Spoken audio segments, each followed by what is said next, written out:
right, so I'm joined today by Mr. Jacob Bowden, PGA. Hi, Jacob. Hi, Ralph. How's it going? Good.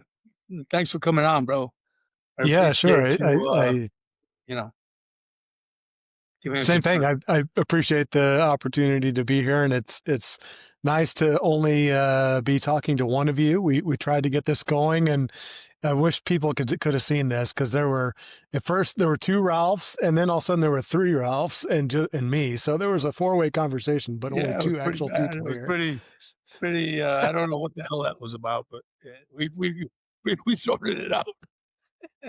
Well, the astrologic perspective is it's Mercury retrograde as of a couple days ago. So Mercury retrograde is known for technical glitches. So Okay, maybe that's know okay. Well, that's one explanation. I'll buy that. That's good enough. Good enough for me. So let's um let's start by you telling us a little bit about yourself. How your journey to golf through golf and how you got to where you are right now. Well, I'm 49 now. I'm almost 50, so I'll be 50 in a couple months. That opens up a lot of opportunities in the golf world. So I'm excited about that and looking forward to being 50. Um, I don't know how to go back. I guess I don't know. My dad first started taking me out to golf maybe in high school. And this I'm old enough to have been with persimmon woods and steel shafts. So um, I that was how I got started. We went out, I don't know, 3 or 4 times a year. I played 1 year in high school on our high school team, and it was a small rural town, 5,000 people. So for me, I don't remember the course exactly, the yardage. It might have been 6,000 yards from the back tees, and we in high school we played the one second from the back. And so, uh, for me at that point, breaking 50 on 9 holes to give people a sense of like where my skill level was at that point was kind of like my barometer for like a good day. And I remember in one of my first junior tournaments, I was so nervous. I shot 70 on the front nine, and then I finally calmed down and I like had 48 on the back nine. So it's a big improvement. And then my other sports, actually golf was my third sport. I played Division two basketball in college, and then I had a tryout with the Twins for baseball. And when neither of those worked out professionally, I thought that was going to be the end of my sports career. And I started working a corporate job, just trying to figure out, no, what am I going to do with my life now? And I did the computer engineering job for 5 years, and then when I was 25, I went to the PGA Championship, the one that David Toms won at Atlanta Athletic Club. And I had the strangest thing happen. And at the time, I was probably a 14 index golfer, so just a very average golfer. So I'd improved since high school, but still just a very average golfer. And I was walking across. I guess most people that are watching this or listening to this will have been to a tour event before. So when you go across a hole at a tour event, um, at the bigger events, particularly a major like that, the fairways are roped off, and then they pull the ropes back when the players go across, and then you can cross the fairway there. And there was one point where I crossed, and I was the only person crossing, but there was a ton of people down the fairway. So I had this weird, I don't know, strange thing happen where the sky got brighter and I felt warmer. And then all of a sudden I had this idea like, wait, I could be a pro golfer, which is a stupid, a ridiculous idea to have when I was 25 and I was nowhere near, I was just an average golfer. So I was like, what? This doesn't make sense. But it was just such a kind of a surreal, strange feeling. So I thought about it for a year, 25 to 26. Yeah, funny these little experiences like this. But yeah, so I thought about it for a year. I went to the US Senior Women's Open in Hutchinson, Kansas. I went to I think back then it was the might have been the web.com tour. I went to one of those events and just kind of really thought, am I crazy for thinking about doing this? And the company that I was working for was a startup back from the .com days. So there was 1998, there was a lot of startups, and even when you get to 2000, 2001. There was still a lot of that kind of culture, I guess. And so our company was a startup, and then it got bought and sold several times. And when you go through buyouts like that, the culture can get, because you're like, you're reporting to this person, then all of a sudden you're reporting to this person, and then the rules are changing. And so the culture got bad enough that I just kind of thought, you know what? I've had success in other sports, collegiate, in basketball, and then I had to try out with the Twins for baseball. So I'm not good now, but what if I quit this job and I had saved 20,000, and then I had 20,000 already put in a 401k. So I was like, let me pull that out and take this 40 grand and just, instead of working my job for a year, I'll just play golf for a year, and I don't know, maybe I can make it. And I didn't want to be, I was 27 when I started, and I didn't want to, I think the thinking was, I was reading this self-help book, and the book was, the takeaway from the book was, it's only too late if you don't start now. And I really like that quote because it's applicable at any time in life.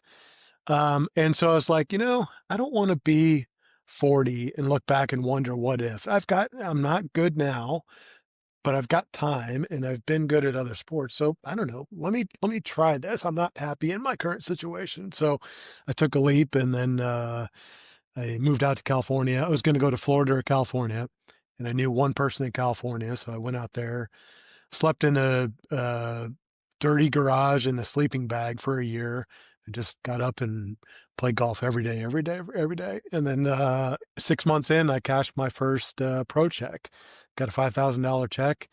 And that was kind of the start of my pro career. And now, so I was 27, I'm 49 now. So I'm 22 years And in, and had really kind of a what remarkable career.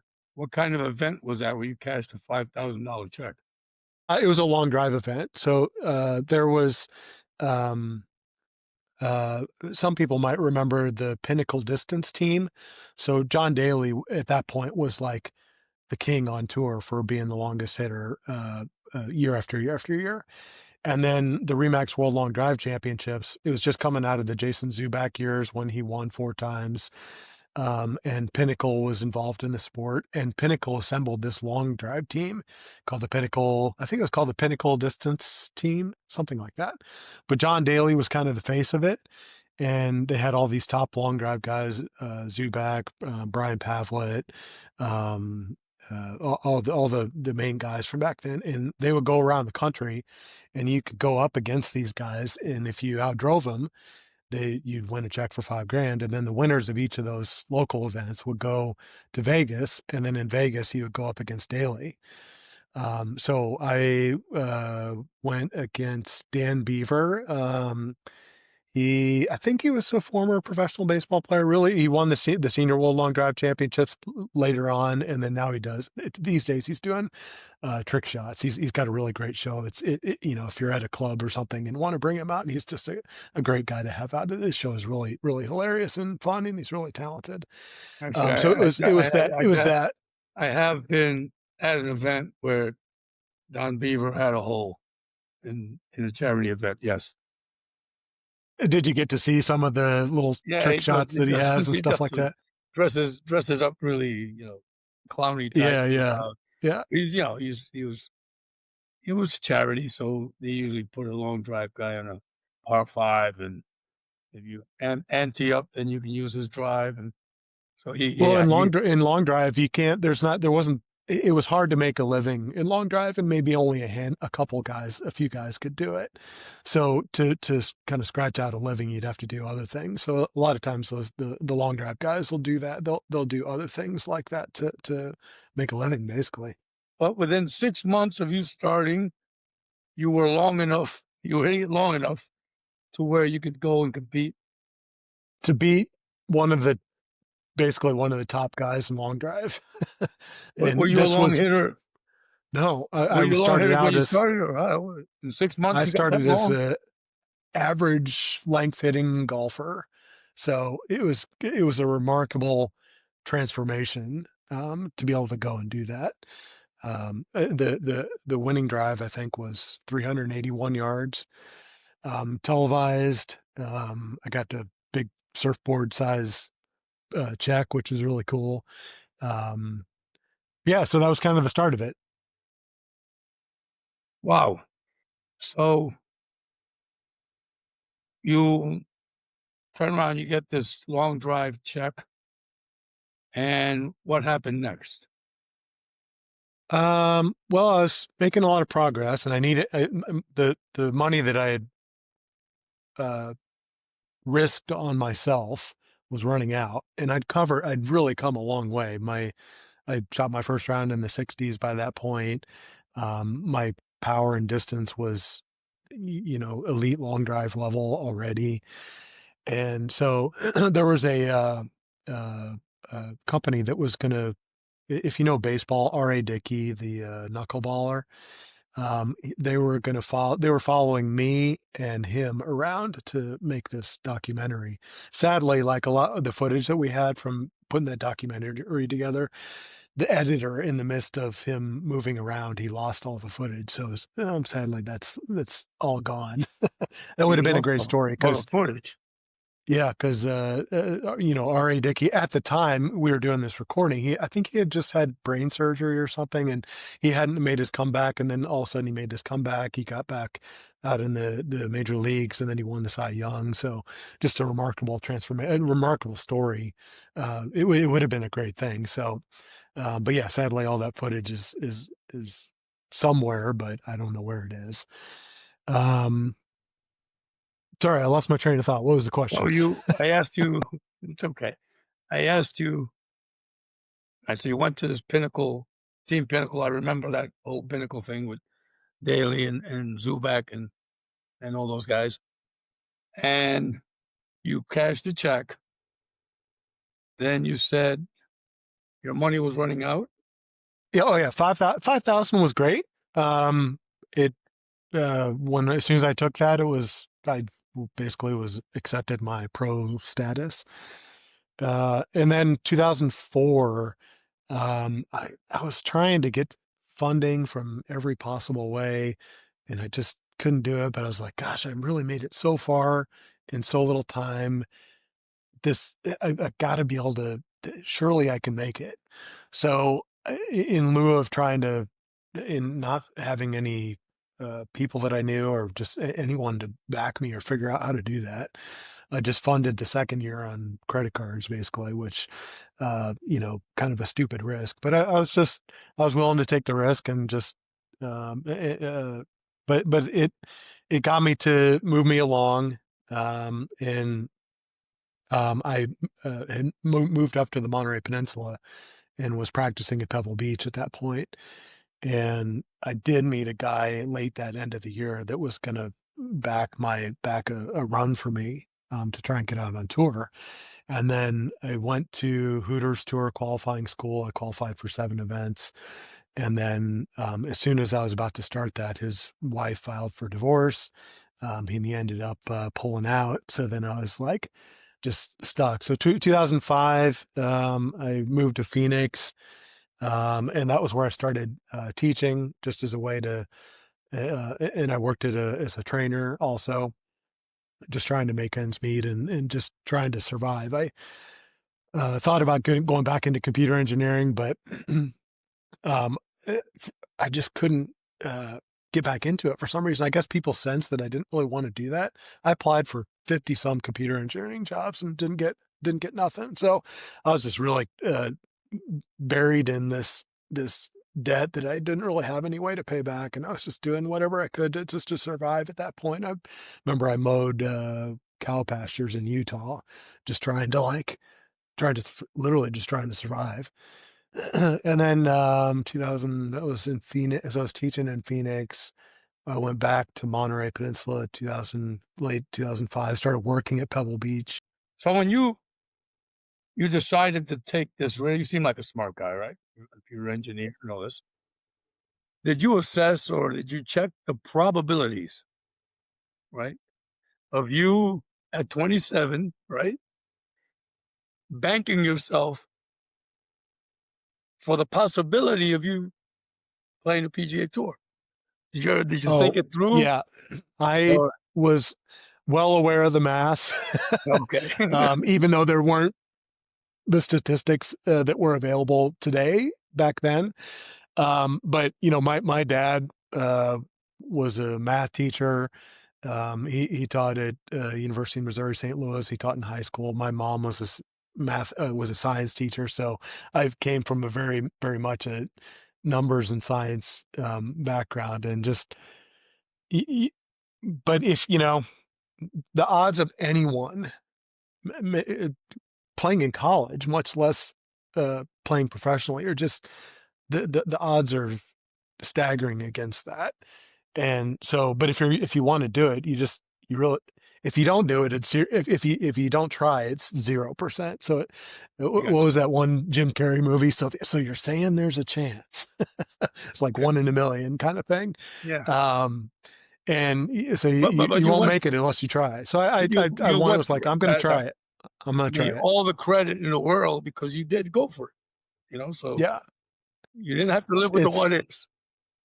yes, yes. And even, you know, if I would have gotten to 40 and well, I hadn't made it by the time I was 40, but, you know, I thought it was worth, I thought it was worth trying. And then I did the long drive stuff in 2003, 2006, 2007, and was just trying to figure out like how can I believe I can do this. um, but I just was trying to survive and keep afloat and just keep myself close so that if an opportunity came up, I could take advantage of it. And people were wondering like how I improved so quickly and got long so quickly. And I was getting a lot of emails about that. So that was when I started this Swingman Golf website in 2007. People were curious. So I was just, you know, what if I turn all these people asking me these questions. What if I just, instead of answering by email, I'll just turn that into a website and then I can charge a access fee. So that was kind of the start of Swingman Golf 18 years ago now, and it's still running. And then I moved over to Switzerland in 2007. I'd gotten married by that point, and then was in Switzerland 2007 to 2014. And during that period, that was really good. I got to play a lot of different tour events. I played across Europe, Africa, Middle East, Australia. I got a world ranking. I think it wasn't very high, 1367. But again, you know, if you think about the math, just the odds of anyone getting on the world ranking list is just it's stupid odds. Well, 1367 puts you in the top 1% of all golfers. So I know, right? So it's like, and I was just scraping this, basically scraping this together on my own. So it was like, you know, gosh, if I can just get someone behind me or a group behind me or something, I got to be able to make it. So and anytime I thought about quitting, I thought about quitting a lot because you know it's hard when you're in debt and broke and don't have much income coming in and you're traveling and on the road and you know a lot of the mini tour events and smaller tour the main tour follows the sun, so the weather's pretty well it's very good, but a lot of the smaller tour events you might be playing golf courses in not the best condition and the weather's not so good. And so it's you know I really question whether or not I should keep going. So I ventured into some other little things. I got into speed golf for a while. I got fifth in the speed golf world championships. Just you know what, trying to find a way through. And then speed golf. I where you run and play Yeah, I've golf. heard some other guy get his. Go ahead. I'm sorry. Now, what is that a very Yeah, competitive thing? Is that something where yeah. There it's well, the year I did that 2012 and 13 and I think 3 other years, but 2013 was my highest finish when I finished fifth. And that was at Bandon Dunes in Oregon. And I shot 72 in 55 minutes, I think, with six clubs, I believe it was. So really great golf, playing really fast. And you that wanna aired. you wanna travel as light as you can so you can boogie, right? So you can run. Yeah, yeah. So your speed golf score is your golf score plus your time.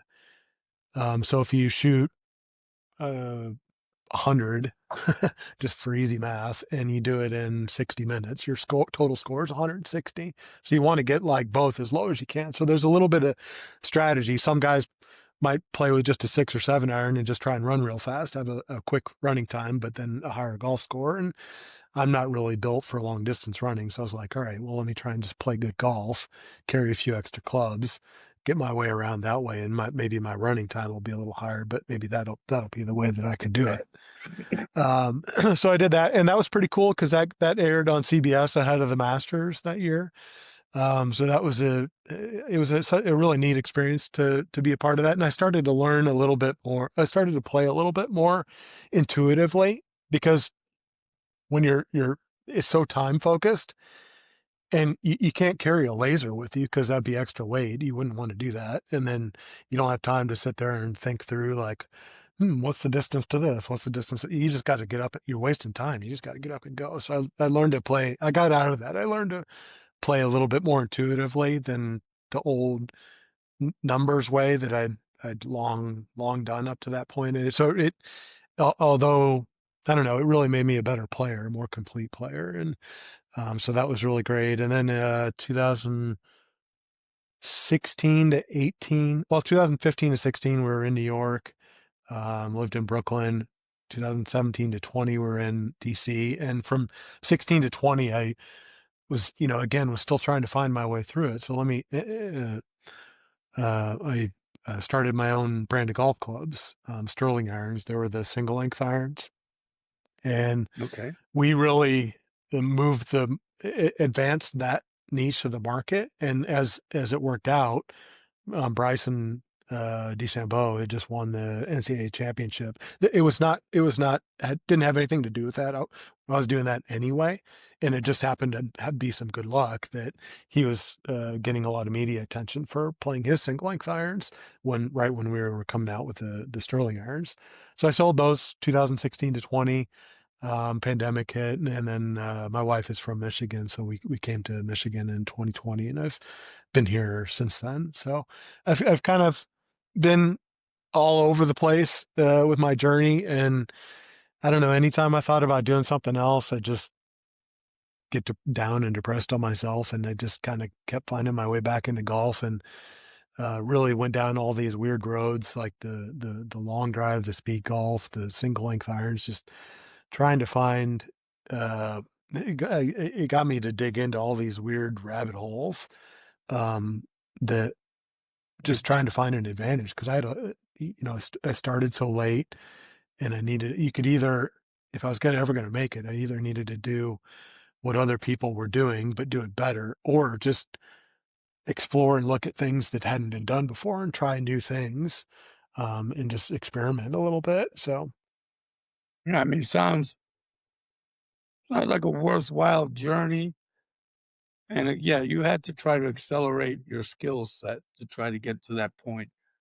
Uh, well, now I have this career that I don't know, and resume that no one has. So now I'm turning 50 in a couple months. So I'm looking forward to my 50s because I got all this body of experience and skills and knowledge on a worldwide level and across multiple disciplines, teaching, training people, coaching,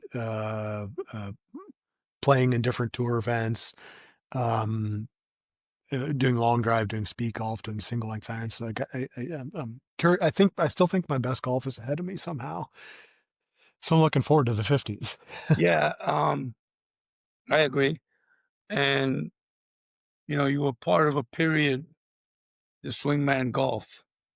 So you researched the subject matter, distance, right? Your Swing. your site was constantly used, your charts, your your, um, your studies were constantly referenced to by others. So, in a sense, you could consider yourself a pioneer in trying to quantify certain things that nobody else was looking at. So, Yeah. um, at the same time, you were able to demonstrate it, right? Because you were hitting the ball. I imagine hitting the ball long, right? Yeah. So My longest ever is 456, and my longest in competition was 421. that's great.